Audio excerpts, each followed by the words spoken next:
Hi there, welcome to my channel where I take you on tours of unique homes and showcase stories of people living alternatively. In today's episode, we're going to take a tour of one Canadian couple's Overlander tiny home, which they built themselves out of an old oil rig.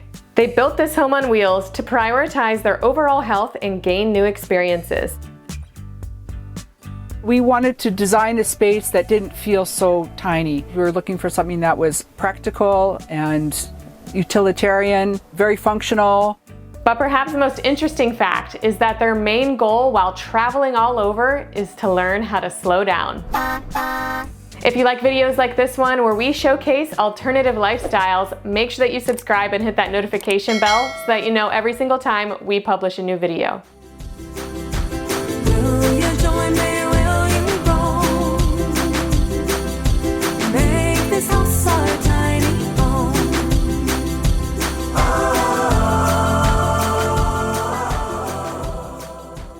Hi, I'm Rob. And I'm Karen. And welcome to Big Ruth.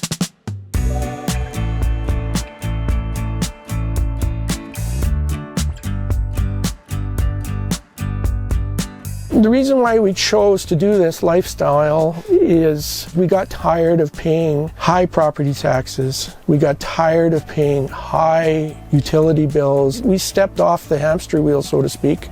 We're getting older and we want to see some more of the sights and build more experiences than just being in one spot all the time.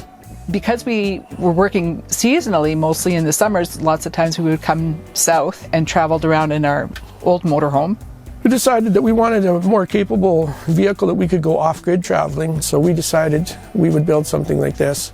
I went on the search for the truck in Calgary. It was an oil-filled truck, gutted the inside out. We re-insulated and refurbed everything we could. Pretty much built it on our driveway at our home in Alberta. I would have to say we had a few heated moments of discussion building that because, you know, myself being a mechanic and Karen being a machinist, you know, we have some good ideas, but we got into it a little bit and finally we figured it out and it works great. We paid $30,000 for it. From there, we put another $25,000 into it. In August of 2022, we set sail. Anchors away, so we said. We've been on the road for about 6 months now and loving every minute.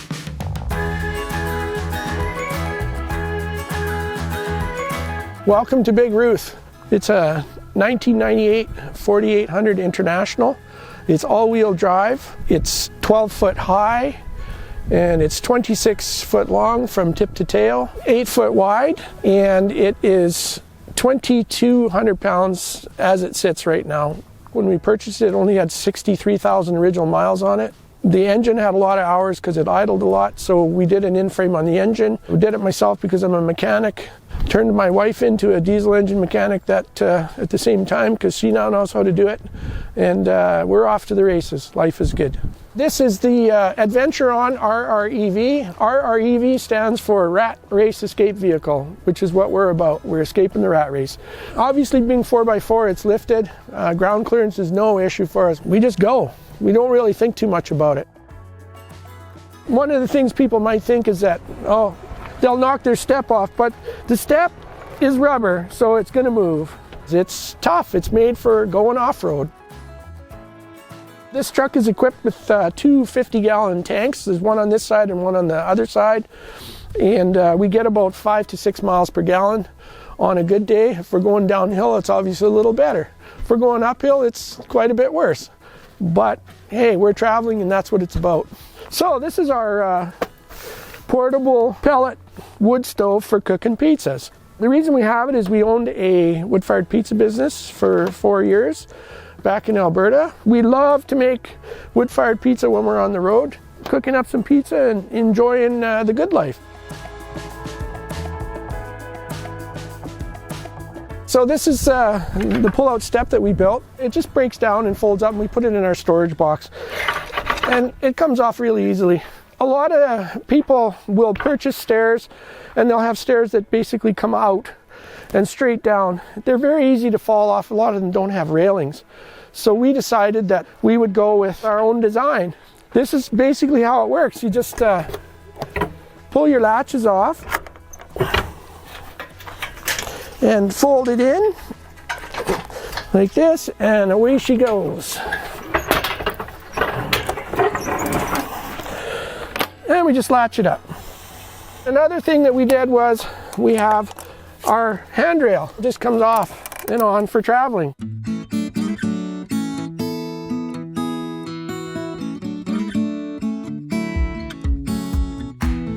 Welcome to Inside Big Ruth. We wanted to design a space that didn't feel so tiny. Even though it's tiny, we were looking for something that was practical and utilitarian, very functional. So in our kitchen here, we wanted lots of counter space, so Rob made that happen for me. It was quite a discussion on the sink because he was looking at several other ones that weren't what I wanted. So I got the deep sink, and I love it. I'm really happy we got this one. So because we don't have a bathroom sink, this is also comes our bathroom sink where we brush our teeth and wash our face and so on. And so this is our bathroom cabinet. So it works really well here. We have the mirror, except when I'm trying to cook and Rob wants to brush his teeth, we kind of cross each other, but you know, it is what it is. It's a small space. Our on-demand hot water, propane. We have our Max Air fan just above it. So we have bins in our kitchen that are easy. They just pull out the bin and your dishes are there or your groceries are there. You can see what you have. You can shuffle them around if you want to. And you don't lose anything in the back of that big cupboard. You're always losing the things in the back of the big cupboard. Here we don't have that problem. If I was going to do one thing differently, I would have a little bit more space for the totes. I would like to have at least 2 more totes. You just find that there's always those little kitchen gadgets that you just want to take with you that you're kind of lost without, and I'd like to have a little more space for those types of things. This is just a residential fridge. We're really happy with it. The solar works to keep it going. We are big eaters. We eat lots. So for lunch today, we're going to have wood-fired pizza. We love making pizza. We did it for a living for 5 years in a trailer, and it was a lot of fun. So we make our dough from scratch. And we're going to be putting some vegetables and some sauces on it and some fresh tomato, and we're really looking forward to that. I will make the pizza and then I pass it on to Rob and he cooks it up, and it's delicious.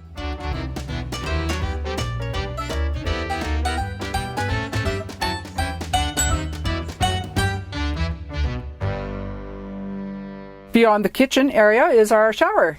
So this is our recirculating shower, so we can be in here for a long time. As long as you got propane for the hot water, we just keep showering. We design these hooks on the ceiling so that we can hang our towels like that. It just makes it so much easier than trying to find a place to put a towel rack to dry a towel. So because we can hang all kinds of things up here, so it's very practical. So when we designed our storage in the bathroom, Rob was very creative. He's kind of comical a little bit. He's got little bins that says shaving and toofies, lotions and potions, eye lobes and ear balls, and pardon this, bumholio box. And after that, I guess we'll go to the toilet. Chose to go with the macerator toilet. A lot of people do composting, but we decided to do the macerator. The macerator toilet is like a garburator. It chews everything up and shoots it down a hose and into the black tank.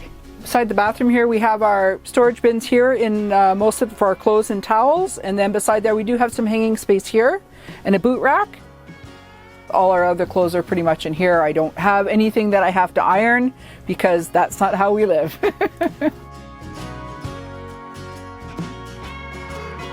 This area back here is where we eat and do desk work, that type of thing. And past that is our television entertainment system. Rob decided he had to have a sound bar over top of our little TV so we can hear it, and it swivels back and forth. This is actually a game table, so it actually pulls out so we can sit across from each other to play a game because Rob cheats, so I have to make sure that he's across from me so that, you know, I make sure he's not cheating. So you're gonna wonder what these things are on the wall. These are cushions that we made.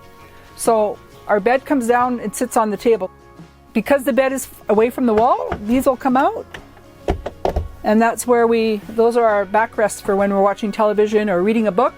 Because our bed sits up so high, we keep our step stool up here with our pillows. It's the best way to store them. Bring down our little step stool for the night. And so when the bed is down, you can climb up into it. A queen size mattress is where we started because that's the best size for our space. And so we did that, and then we bought the steel and we built the frame because the frame had to be strong enough for the winch to pull it up and down. so it had to have a lot of strength. It's an ATV winch that we use, and we had to design it so it was perfectly balanced, so it brings up both sides at the same time and back down at the same time. So we have a button here, and I just push on the button. Now it's a totally different room. Ta-da! Very, very comfortable.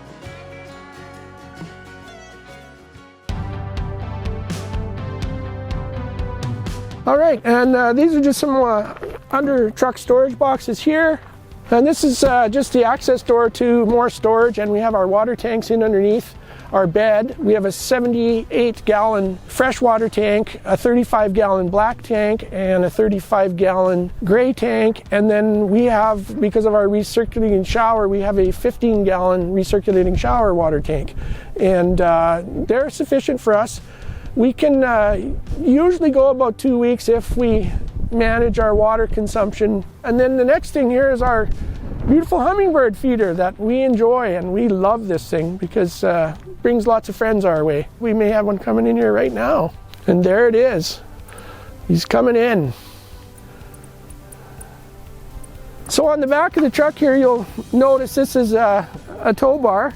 We use this to tow our Toad, which we have some other things in, and that we carry our e-bikes in the back of. And we also have a small boat on our Toad. Up on the back as well, we have the box here you see is a window air conditioner. Cools this thing off like a freezer inside, and very efficient, and runs off our solar. And our solar on the roof, we actually have 1,200 watts of solar panels. We also have on the top a small omnidirectional antenna that we get our internet from on a Wi-Fi hotspot.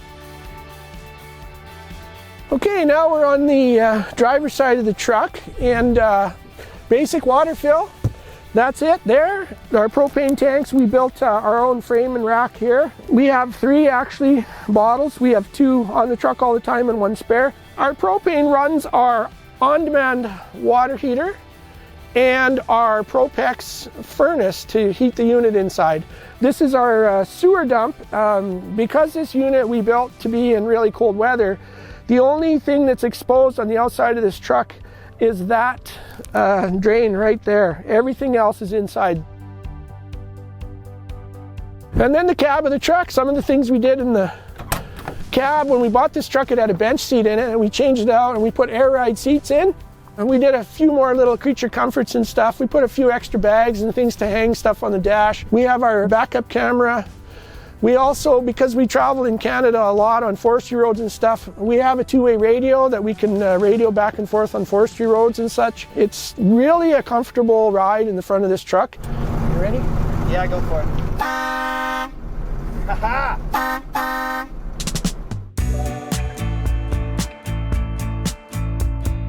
Since we've started living like this, it's really changed our stress level. It's way better for our health. We are more active now because we are living in a small space. We spend more time outside. Having just the very small footprint now compared to what we were before has really made our life better. We're actually seeing things and noticing things and have the time to experience things. And that's really what we're about right now, is we're interested in making experiences. Thanks for watching this week's video. I hope you guys enjoyed it. Please make sure to like, share, and subscribe, and I will see you soon with another tiny or unique home tour.